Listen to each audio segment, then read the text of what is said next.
ಪ್ರಜಾಪ್ರಭುತ್ವದಲ್ಲಿ ನೀವು ಮಾತಾಡ್ದಂಗೆ ಒಬ್ಬೊಬ್ರು ಮಾತಾಡ್ತಾರೆ, ಅವ್ರವ್ರ ಸ್ವಾತಂತ್ರ್ಯ, ಅದ್ರ ಬಗ್ಗೆ ನಾವೇನು ಹೇಳಬೇಕು? ಏನಾದರೂ ಇವತ್ತು ಪಬ್ಲಿಕ್ ಇಶ್ಯೂಸ್ ಬಗ್ಗೆ ಮಾತಾಡಿ, ರೈತರ ಸಮಸ್ಯೆ ಮಾತಾಡಿ.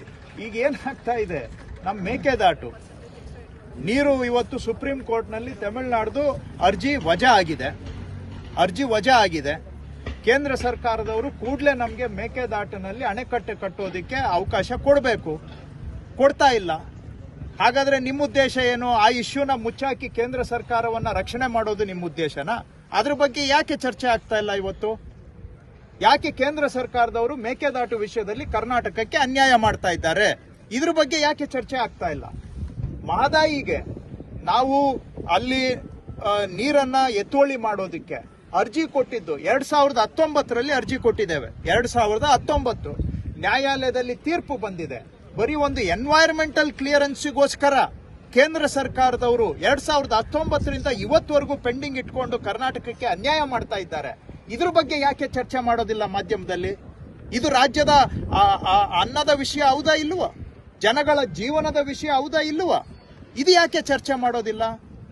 ಅದೇ ನಮಗೆ ಅಪ್ಪರ್ ಭದ್ರಾ ಯೋಜನೆಗೆ ಸೆಂಟ್ರಲ್ ಗವರ್ಮೆಂಟ್ 5,300 ಕೋಟಿ ಕೊಡಬೇಕು. ಬಜೆಟ್ ಅಲ್ಲಿ ಅನೌನ್ಸ್ ಮಾಡಿದ್ದಾರೆ, ಪಾರ್ಲಿಮೆಂಟ್ ಅಲ್ಲಿ ಬಜೆಟ್ ಪಾಸ್ ಆಗಿದೆ.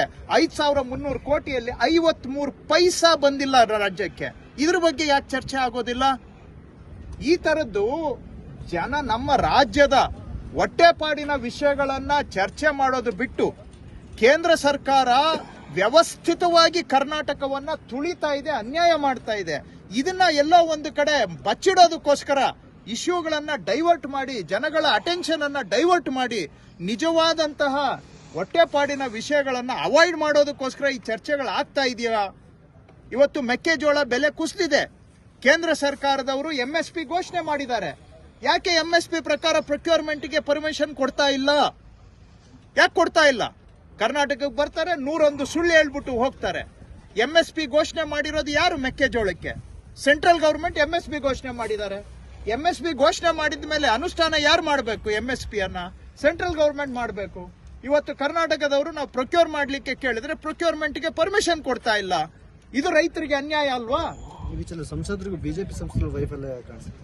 ಖಂಡಿತವಾಗಿ ಬಿಜೆಪಿ ಸಂಸದರಷ್ಟೇ ಅಲ್ಲ, ಇಡೀ ಭಾರತೀಯ ಜನತಾ ಪಕ್ಷ ಕೇಂದ್ರ ಸರ್ಕಾರದಲ್ಲಿ ಕರ್ನಾಟಕಕ್ಕೆ ಅನ್ಯಾಯ ಆಗ್ತಾ ಇದ್ರೆ ಬಾಯಿ ಕೈ ಎಲ್ಲ ಮುಚ್ಕೊಂಡು ಕೂತ್ಕೊಂಡು ಅನ್ಯಾಯ ಇವರಿಂದಾನೇ ಬಿಜೆಪಿಯಿಂದಾನೇ ಆಗ್ತಾ ಇದೆ. ನಾಳೆ ಆಗುತ್ತೋ ಬಿಡುತ್ತೋ ಕೆಲಸ, ಅಟ್ಲೀಸ್ಟ್ ಕರ್ನಾಟಕದ ಇಶ್ಯೂಗಳ ಪರವಾಗಿ ಧ್ವನಿ ಎತ್ತಬೇಕಲ್ಲ. ಇಲ್ಲಿ ಸುಮ್ಮನೆ ಹೋಗಿ ರೈತರ ಜೊತೆ ಅಲ್ಲಿ ಏನು ಬೀದಿಯಲ್ಲಿ ನಾಟಕ ಮಾಡ್ತಾರೆ. ಅದ್ರ ಬದಲಿಗೆ ಹೋಗಿ ಮಂಜೂರು ಮಾಡಿಸ್ಕೊಂಡು ಬರ್ಲಿ, ಡೆಲ್ಲಿಯಿಂದ ನಾಟಕ ಮಾಡೋದು ಬಿಡ್ಲಿ. ಜೀವನ ಬರೀ ನಾಟಕ ಮಾಡ್ಕೊಂಡೆ ಕಾಲ ಕಳಿಯಕ್ಕಾಗಲ್ಲ. ಜನಗಳ ನಿಜವಾದ ಇಶ್ಯೂನು ಸಾಲ್ವ್ ಮಾಡ್ಲಿ. ಅದನ್ನ ಮಾಡೋದ್ ಬಿಟ್ಟು ಇಷ್ಟೆಲ್ಲ ಅನ್ಯಾಯ ಆಗ್ತಾ ಇದ್ರೆ ಈ ವಿಷಯಗಳ ಬಗ್ಗೆನೂ ಚರ್ಚೆ ಮಾಡಿ. ನಿಮ್ಗೆ ಬೇರೆ ವಿಷಯ ಆಸಕ್ತಿ ಇದೆ, ಅದನ್ನ ಚರ್ಚೆ ಮಾಡಿ, ಅದನ್ನ ಬೇಡ ಅಂತ ನಾನು ಹೇಳ್ತಾ ಇಲ್ಲ. ಆದ್ರೆ ಈ ವಿಷಯಗಳು ಯಾಕೆ ಚರ್ಚೆ ಆಗೋದಿಲ್ಲ? ಎಲ್ಲೋ ಒಂದು ಕಡೆ ಇದು ಸಾರ್ವಜನಿಕ ಹಿತದಲ್ಲಿ ಆಗ್ಬೇಕು ಅನ್ನೋದಷ್ಟೇ ನನ್ನ ಸಲಹೆ, ಮನವಿ.